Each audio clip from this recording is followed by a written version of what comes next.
2, 1, and I am live.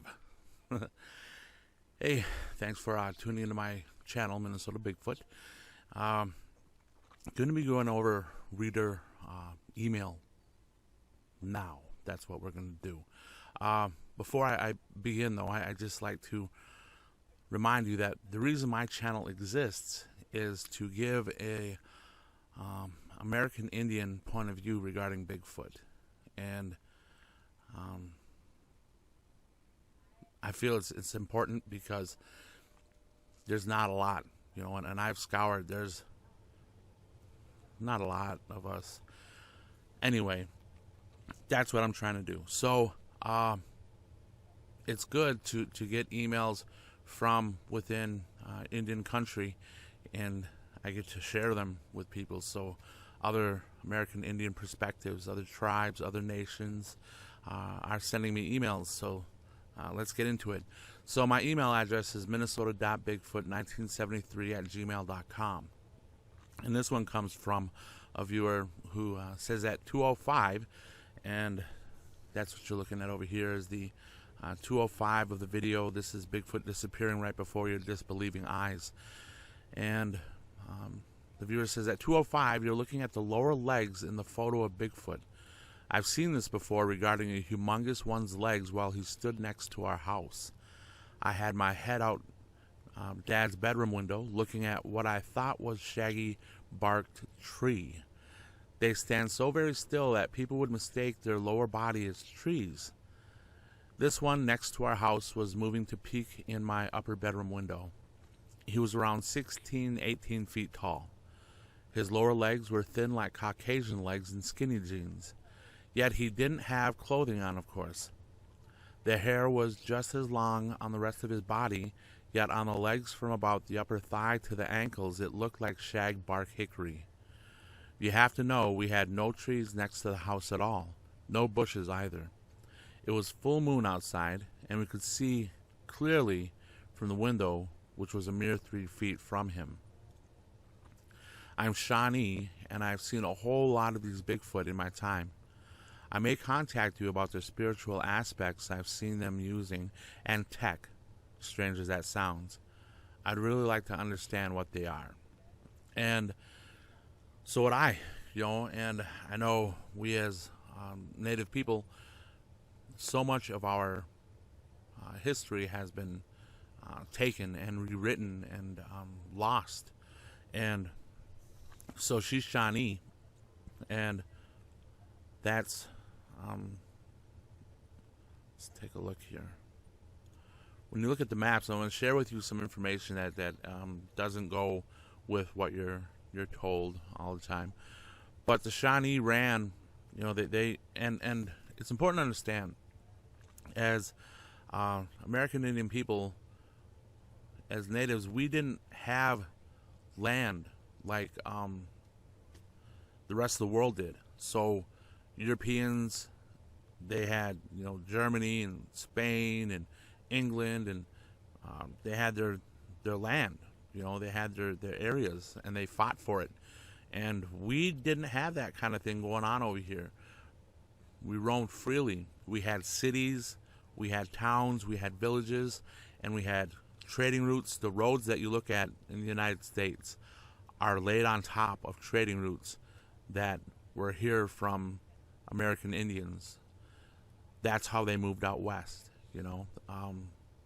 So a lot of the roads that were here that you see are already here. The Shawnee were out here on the Great Lakes and out east. They lived out east, out here, along with the Seneca. Well, I'm not going to get into a whole thing, but the Shawnee they were out here running around. Anishinaabe, where I am, Ojibwe, as you know, it's a Chippewa. We ran all the way, you know, basically from like over here on up to here, and then down here, like a big swath. Okay, and there was no land per se.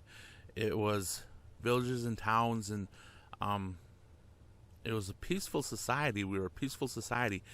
If we weren't peaceful, the 30 people who landed at these different spots in the Americas wouldn't have made it.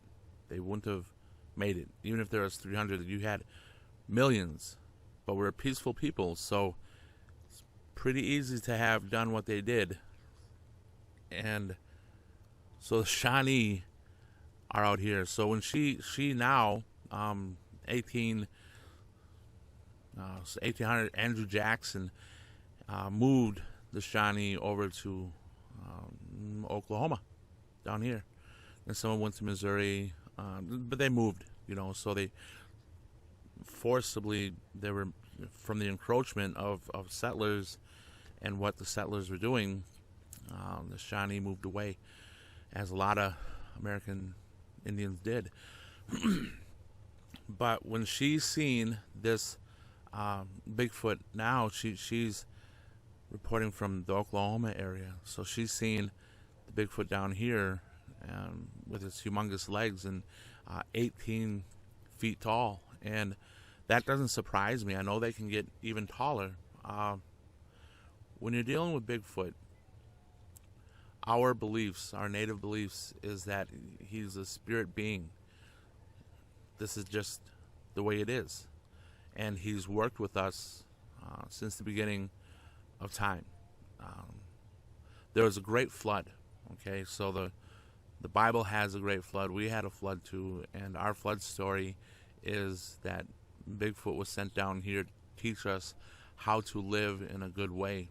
And he taught us ceremonial practices, and the ceremonial practices are still, some people have some aspects of that still today. But in 1876, when Custer was stopped way out here, they went ahead and stopped our ceremonial practices. They put 100-year ban on our ceremonies. We didn't have religious freedom in the United States, and boarding schools went into overdrive, and they really took a lot of our heritage out of fear. The United States and Canada both banned our ceremonial practices where we were in touch with Bigfoot. And Custer, he there's so much to tell, but I'd like to thank my viewer for sending in her email to me at minnesota.bigfoot1973@gmail.com, because she has a native perspective, a native voice, and it's great to hear us, because we're forgotten, to tell you the truth. A lot of people don't even think we exist anymore, but we do. So if you're a native out there and you have some experiences with Bigfoot, email me over here at minnesota.bigfoot1973@gmail.com, and I'll share your story. I won't put your name out there, so you don't have to worry about that. Awesome stuff. So yeah, just keep sending in the emails. All right, guys, thanks for watching. You have yourself a good weekend. So here we are down at Fort Snelling. It is 9:43 at night, and we see something in there. What is that?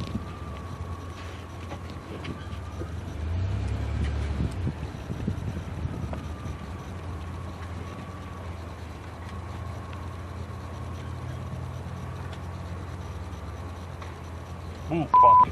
I don't know, but it's coming like for us.